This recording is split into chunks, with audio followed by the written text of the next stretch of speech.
Today on Spectrum, we're given a lesson in the secretive art of Hawaiian quilting. Original designs and native methods were once protected and covertly handed down through the generations. Today we have a rare opportunity of watching a Hawaiian quilt creator at work. There is another well-kept secret in Hawaii, the Madge Tennent Art Gallery. An attractive showcase for the work of a renowned artist, the Madge Tennent Gallery may be hard to find, yet it's easy to enjoy. But first, Spectrum ventures up the lush Nuuanu Valley into the garden of Honolulu's premier gardener, May Moir. An author of books on horticulture and flower arrangement, May Moir has provided the Honolulu Art Academy with floral compositions for over 20 years.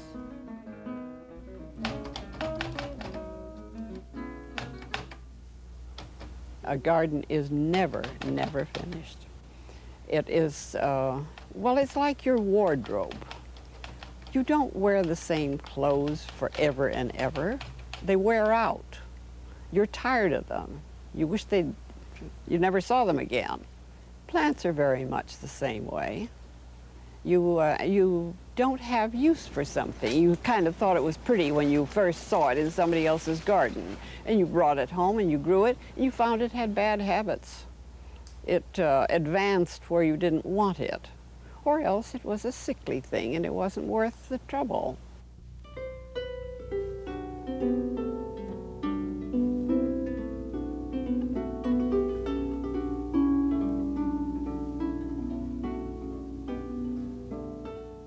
When I was about 7 years old, the next door neighbor was a woman who had a daughter who was grown up and working in town, and she was all by herself all the time, and I was an only child. So I used to go next door, and I called her Grandma Hall. And she was a great gardener. She just grew everything. And I tagged along and said, why? And she let me plant things and help her, and I guess I was a pretty good little helper. I learned a great deal at that time that is still with me. I remember exactly everything that was in her garden and what she told me. So it shows that when you teach children when they're very young, they never forget. The garden is part of me. I mean, if I see something somewhere, I think, could I use that? Is there a place that I could use it, because that looks like a useful plant? I'm always thinking of my garden. Maybe as you get older, maybe you want a little more peace. And green is a very peaceful color.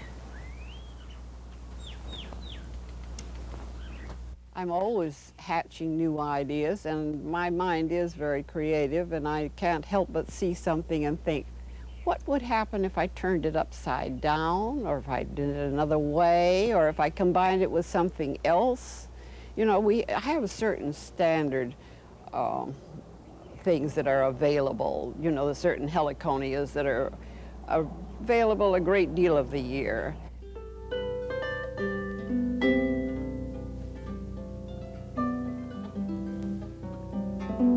From the garden to the gallery, May Moir finds a place for flowers with a style all her own.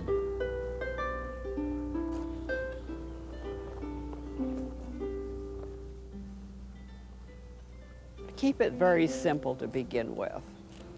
Don't just keep adding things because they happen to be about the same color or something and because you think they're kind of pretty.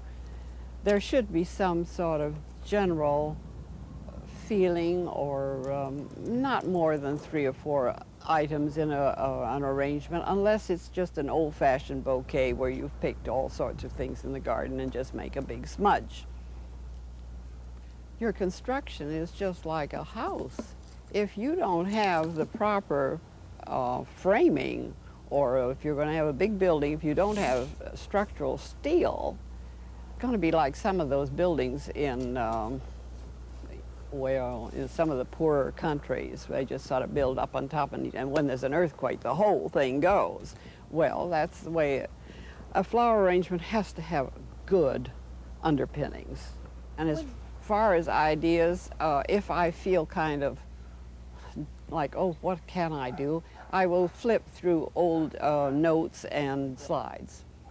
And there is a right and a wrong side of a plant.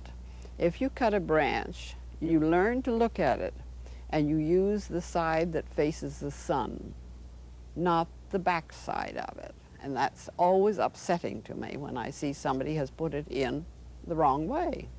I can see it in a second. So it must all be together as one piece of sculpture. When you speak of Japanese flower arrangement, you really are speaking of their ikebana, which is a whole school of thinking and arranging. There are very strict rules to that school. A lot of us have taken parts of that and used it in our own work. I went and studied Japanese flower arrangement with a Buddhist priest. I have my credentials in the old Ikenobu school, which is the oldest school. And it's great discipline. It's a very fine thing to have learned, but it isn't enough. I mean, I don't like the fetters of it. I don't want to be held down. I want to do my own thing. I paint the picture the way I want it. And I like the big things, and that doesn't fit in with the Japanese flower arrangement particularly, the big heliconias and bananas and things like that. I like to work big. My plants have taught me a great deal of respect. I know that I must give them the environment that they want and need so that they can grow to their best.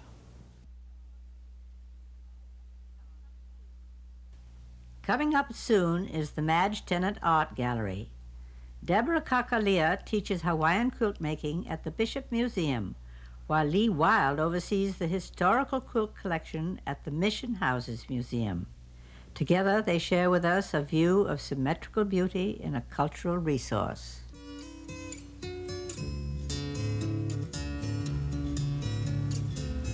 There has been an awakening to the value of traditional handicraft in Hawaii. The imaginative patterns seen in Hawaiian quilts are a demonstration of this living art. Deborah Kakalia, a master of Hawaiian design, has drawn upon her garden as a source of inspiration for her original quilts. What makes it more interesting to me is because I create my own.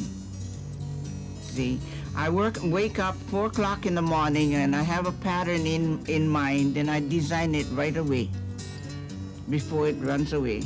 And then by the time daybreak, I have the pattern that I want. And I usually take my patterns from a live flower, see? And some people said, I want this pattern, I want that pattern, and so I go and look for the flower.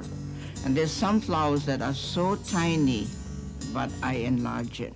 See, like this is Kiss Me Quick. They call it Kiss Me Quick, and some call it Yesterday, Today, and Tomorrow. And it's tiny. So whatever flower that I have, I take it from a real flower, then I enlarge it, see. So like this, the liko lehua, you cannot create a pattern out of the lehua itself because it's a powder puff. So I took the bud, and then this is all the bud. Okay. That's the way I create patterns. The center of your quilt is very important, and it signifies the creator. So every creator usually have their own center. but mine is the only one that has the star. This is Kaiulani's fan. When she went to London to school, she came back wearing the Spanish, using a Spanish fan and a Spanish comb. Well, Princess Kaiulani was one of our princes. I think she's, was sent to London, but she died very young because she had pneumonia.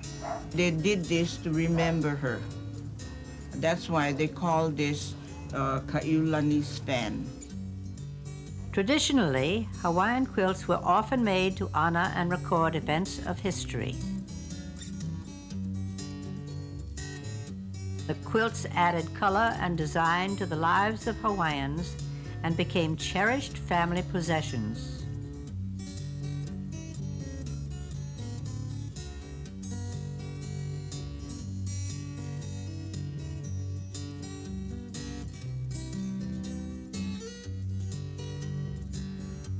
Sewing skills for sails and fishnets had long been known by native men and women, but it wasn't until the 1820s that the arrival of Christian missionaries introduced the concept of piecing and patching fabric together to form large decorative quilts.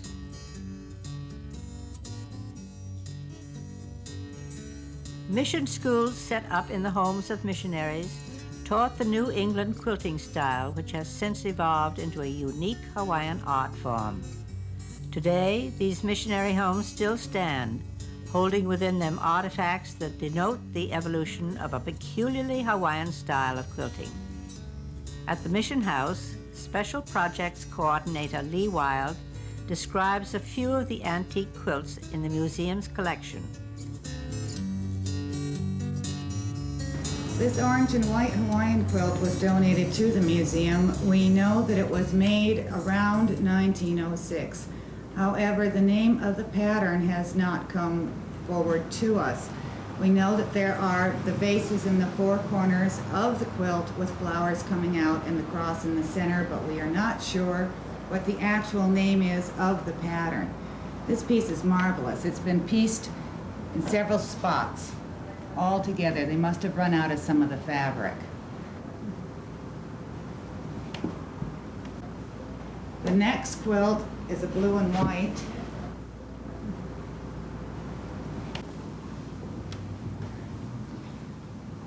This pattern traditionally is known as the Beauty of Maui or the Maui Beauty pattern. When this quilt was donated to the museum, it came with the pattern name of Kahului Breakwater. But most of these quilts with this pattern will have a name designating it as being from the island of Maui. The stitching on this quilt uses the chicken foot stitch as the applique stitch as they go around the area here. Following the design manner of quilting is said to be unique to the Hawaiian Islands. It's one of the things that designates the quilts as being Hawaiian quilts. One of the Hawaiian flag quilts in the collection is this marvelous piece that is very different from the usual Hawaiian flag quilt. This one does not contain the coat of arms, but will have the mamole and the crown in the center. Again, we believe this one was made in the early 1900s also. It does have the standards up in the corners of the quilts. It has widely been believed that the Hawaiian flag quilt became a very popular pattern and was actually created at the time of the 1893 overthrow of the Hawaiian monarchy. I think the prolific making of these Hawaiian flag quilts at the time of the overthrow of the monarchy was to preserve the Hawaiian flag, the image of the Hawaiian flag, that the people thought that maybe this would be lost forever. Hawaiian quilting is derived from New England methods. However, as it developed here in Hawaii, an original style began to emerge. Well, the difference between the Hawaiian quilt and the American type of quilt is that the Hawaiian quilt, you quilt every portion, the motif and the outside, whereas in your American quilt, you only quilt the pattern down, and that's all. all the patterns, but we quilt the whole thing, everything. Quilting it relaxes me, and I sit and I think of good things, you know. I don't think, you know, as you get older, you get all kinds. So you forget what you have, and you think only of nice things. I call this the half-American quilt, hapahaule. The reason for this is because the center is Hawaiian, and I'll be quilting the outside like your American quilt in stripes. You have to mark it off with a ruler. The Americans call it the medallion type, but I call it half American or hapahaule. The old Hawaiians do not like to show people what they know, see? So I've known women that quilt for 45, 50 years, but they've never shown the work out. They've hidden it. Yeah, even now, they won't come out and show their work. But I go out and I show what I know. Actually, it wasn't a dying art. It was a hidden art. A lot of people said it's a dying art, but it wasn't. It was a hidden art.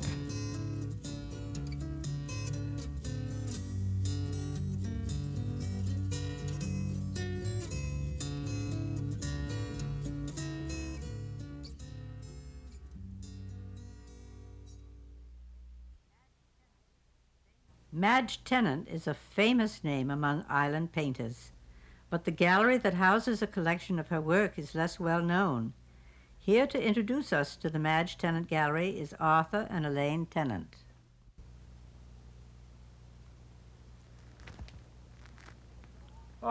Welcome to the Tennent Gallery. Come right on in. I'm sure you must have had an awful time finding this place. It's quite a pilgrimage, isn't it? But I think you'll find it worthwhile now that you're here. Won't you come in?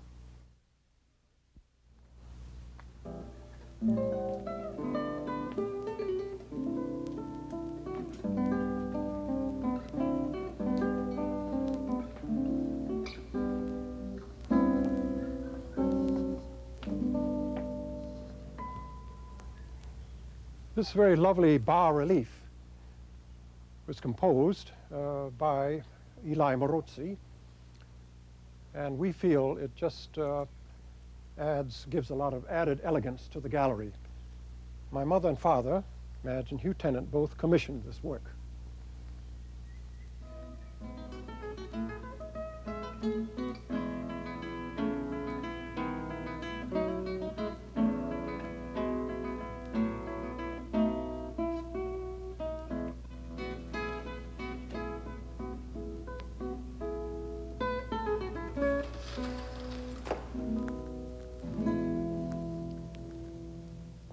Well, here we are in the magnificent Tennent Gallery, here with all its fullness and the Hawaiianness and the exuberance that it has, the affirmation of life, all those qualities we associate with the Hawaiians. It was John Dominus Holt who said, even if the Hawaiians were to vanish as a race, they would live forever, ever in the works of Madge Tennent. Of course, I can't say too much about my mother's work, it's obvious. I never cease to wonder at how so many people know of Madge Tennent. She's becoming more and more worldwide known. Even in Hawaii, people know of the name Madge Tennent, but so very few know of this lovely gallery.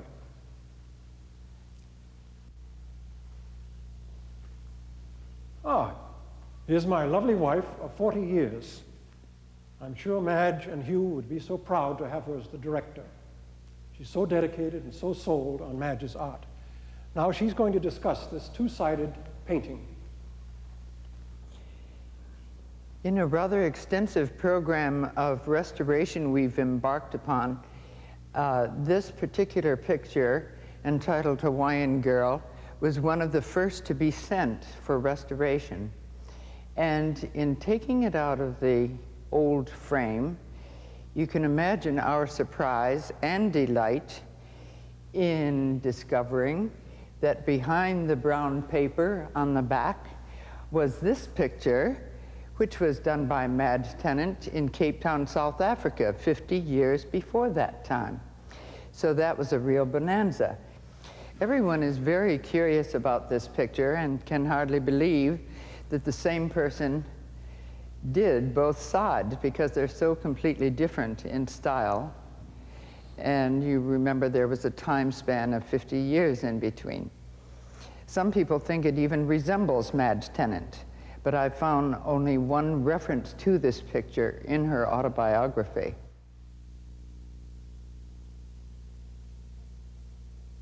This happens to be one of my favorites of Madge Tennent's, and I think it represents one of her 5 greatest oils.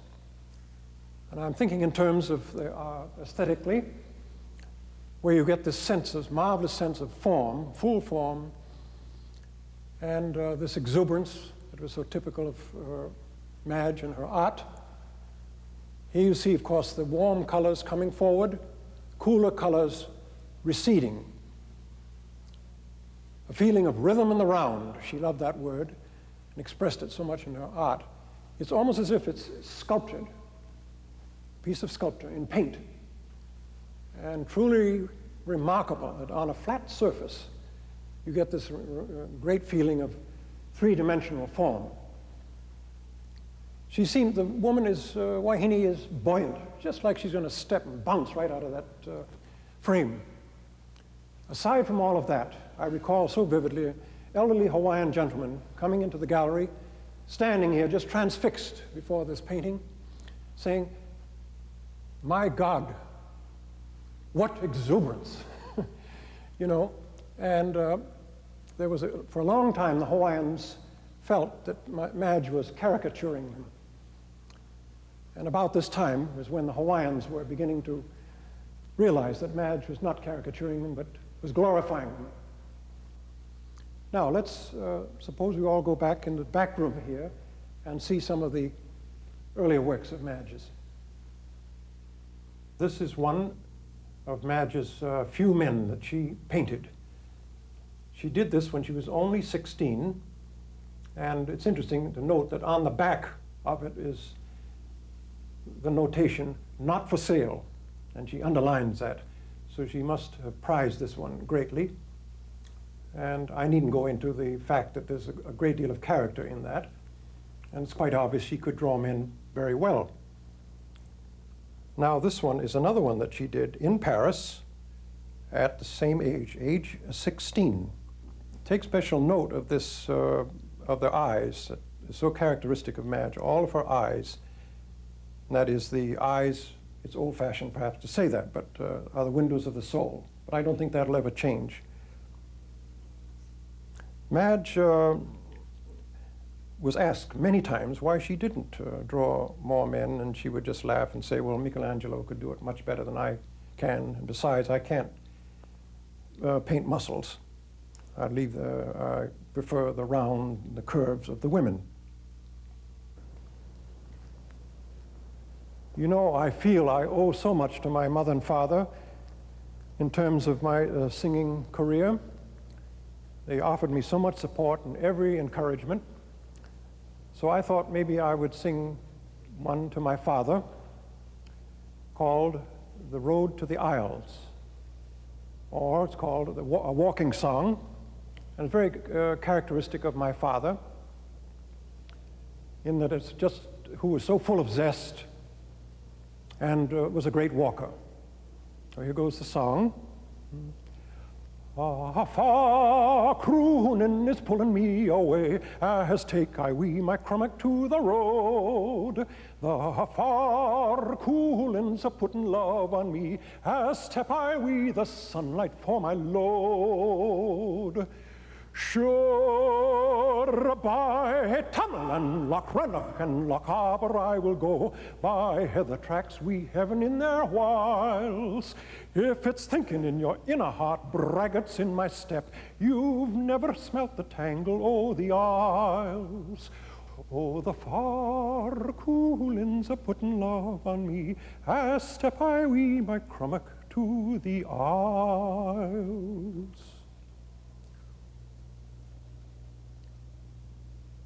Now this, of course, is a most definitive one of Madge.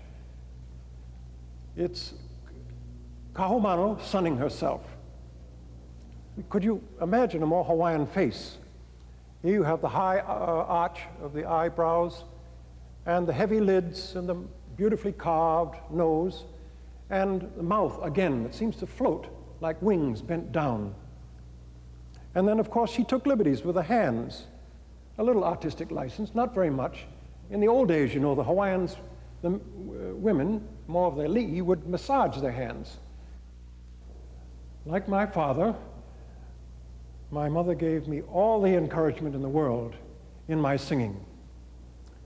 The song I'd like to sing to you is a favorite of my mother's called the Scottish Love Lilt. And it does express all the grace, the gentleness, and the lovely line in her work.